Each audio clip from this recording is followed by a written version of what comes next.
Good morning to all participants, the 6th International Conference of Biophysical Technology in Dentistry. So good to see all of you by online.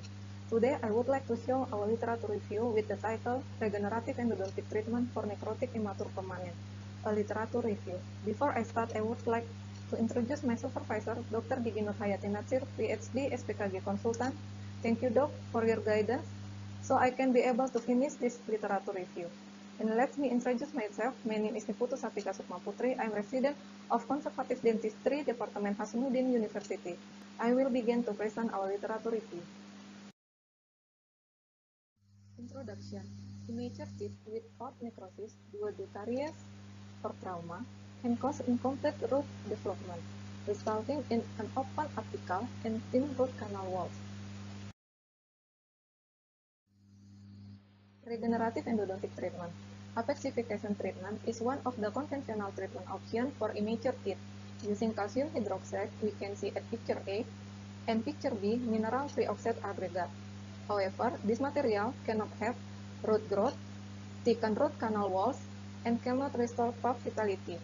Therefore, regenerative endodontic treatment or RET is the treatment of choice for immature teeth with pulp necrosis. RET, according to the American Association of Endodontics or EEA, is tissue engineering procedure using biological material. Endodontic component. In RET, there are 3 points of attention. Number 1, disinfection. Root canal disinfection can be carried out using irrigation solution and intracanal medicaments. First, disinfection consists of sodium hypochlorite. It is the most widely used irrigant in endodontic treatment. The RET protocol issued by EEA used 20 ml of 1.5% sodium hypochlorite as debridement. This irrigating agent has several desirable characteristics including excellent bactericidal ability, tissue dissolution capacity, and effective lubricant for endodontic instrument. Ethylene diamine tetraacetic acid or ETA is a material used to remove the smear layer in endodontic treatment. In RET, ETA is used because it can remove growth factor from the dentin matrix. Recommend from EEA use 70% ETA. Second, intracanal medicament consists of triple antibiotic paste. The first antimicrobial agent used in RET. Triple antibiotic paste was able to eliminate 75% of the total pathogen.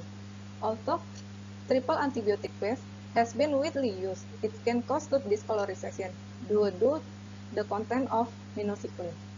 To avoid this head, minocycline can be replaced with amoxicillin or clavulanic acid, clarithromycin or fosfomycin, and cefaclor.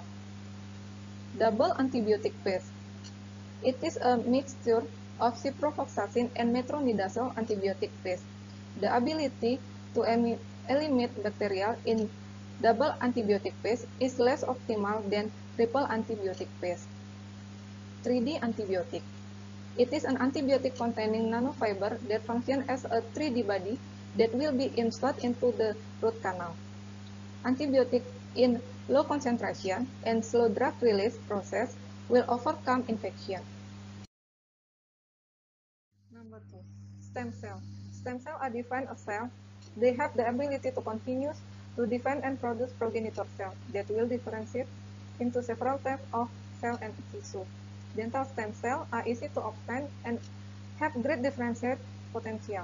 Some of dental stem cells that have been found are 1. Dental pulp stem cell, 2. Stem cell from apical papilla, 3. Stem cell from human exploited deciduous teeth, 4. Periodontal ligament stem cell, 5. Dental follicle stem cell. We can see dental stem cell at chart.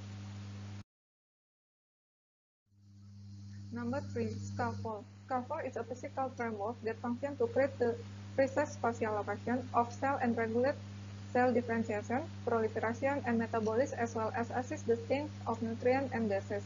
Scaffold classification into 2 types, namely natural and synthetic.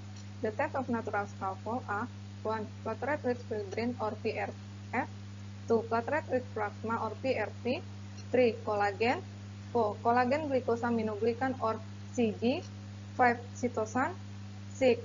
Silk fibrin or SF, 7. alginate. The types of synthetic scaffold are 1. Polymer, 2. Bioceramic. 3. Non-rigid or soft biomaterial, synthetic extracellular matrix or ECM. 3. Growth factor. Growth factor is a protein that binds to receptor on cell and stimulates cellular proliferation and or differentiation. The aim of use growth factor is to control stem cell activity. For example, by increasing the rate of proliferation, which causes the differentiation of cell into another tissue type, or mediating stem cell to synthesize and secrete a mineralized matrix. Growth factor, particularly transforming growth factor beta or TGF-beta family, play an important role in the delivery of cell signal for odontoblast differentiation and stimulate of dentin matrix secretion. Regenerative endodontic treatment technique. Number 1. Cell transplantation. This is a picture and flow of cell transplantation. The procedure of cell transplantation are: stem cell come from primary tooth, premolar and third molar, example from the tooth extraction. Stem cell take from tooth and shipment to GMP facility or stem cell bank. Stem cell in the stem cell bank for isolation, expansion, and banking. After successful, packaging the stem cell and sent to dental practice for injection. And then disinfection of root canal and drying with paper point. After that, injection the stem cell into the root canal. And it is declared successful if dental pulp regeneration can stimulate root formation. Chemotaxis-induced cell homing. The procedure of chemotaxis-induced cell homing are: disinfection of the root canal system is paramount to allow bacterial elimination, followed by dentin conditioning using ETA solution for up to 10 minutes, which contribute for endogenous growth factor. Next, rinsing with the saline solution is performed under ultrasonic activation, allowing the collection of growth factors. The growth factors containing solution will be then mixed with the liquid component of the scaffold material, forming a growth factor-laden scaffold or hydrogel, which will be injected into the root canal system with subsequent polymerization. Restoration with bioactive material is advisable in order to maintain the pulpal space seal. Lastly, follow-up including clinical and radiographic examination must be performed until complete regeneration of the dentin pulp complex. Revascularization. The procedure of revascularization are: picture E.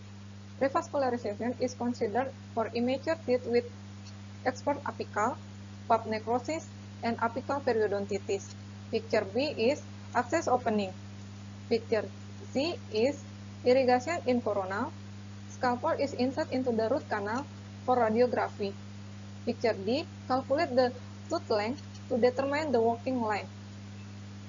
Picture E, rinse with 70% saline or ETA, then irrigate slowly. After that, dry with paper point.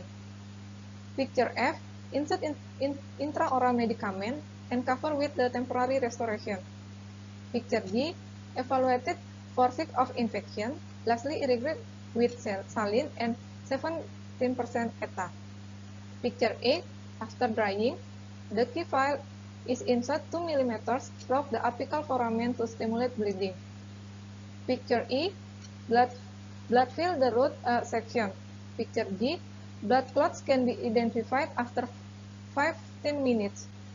Picture E, after the blood clot is formed, it is closed with MTA. And the last, dentin pulp regeneration can stimulate root canal formation. The last conclusion, regenerative endodontic treatment of immature teeth with pulp necrosis has the advantage of being able to provide root growth, apical closure, and healing of lesions. There are 3 rare techniques, namely cell transplantation, chemotaxis-induced cell homing, and apical revascularization. Apical revascularization is the most commonly used regenerative endodontic technique because it is a simple procedure, can increase root canal wall thickness and apical closure. Thank you for your attention.